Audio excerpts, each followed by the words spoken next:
on solar storms and aviation.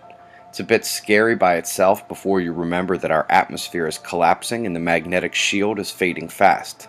Confused by what I just said? You haven't been doing your homework. Start Googling these things. The videos will be at the top of the search results. You need to catch up fast. We're kicking into another gear here.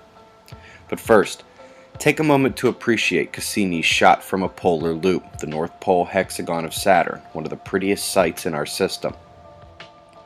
The CIOC has a few new blog posts, and one of them describes the solar wind and even CME reactions of comets. For website members who need a good way to understand what I was discussing last night about CMEs being giant racing magnetic fields, this will help shape what I was describing and is my top recommendation today. NASA's rainfall measurement missions have been giving us some of the best new animations on the net. Best of all, they're based on real data, not sims.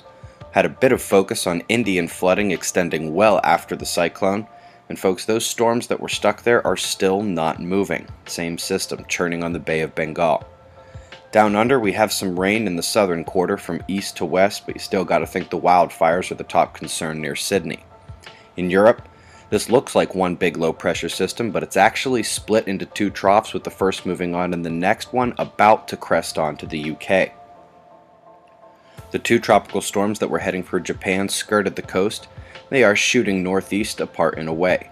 Coming to the Americas, the power low is here in Canada, with a strong clockwise driving high immediately to the south. They reinforce the surface wind where they meet in the middle, and from Texas up that line across the border, we have the potential for significant weather as temperature, pressure, moisture, and electric potential of the two air masses work out their differences in short order above our heads.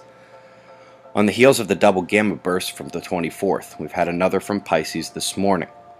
Solar wind telemetry shows no interplanetary shocks, the speed is almost nada, and the electron flux is clean. High energy proton flux the only thing rising, and it's still minor now. NOAA has amended their Enlil spiral to show impacts beginning tonight. They've added one of the X flares we had yesterday. The first was reported in the news around 800 UTC. The second was around 1500, an X2. Now the X1 in the morning will likely have no effect on our planet, but there is a definitive halo eruption associated with the X2 midday. We have both SOHOs showing me a halo, and we have Cactus confirming. Major magnetic storm watch for the weekend and into next week, but no damage is expected as of now. The other top story is in the quakes.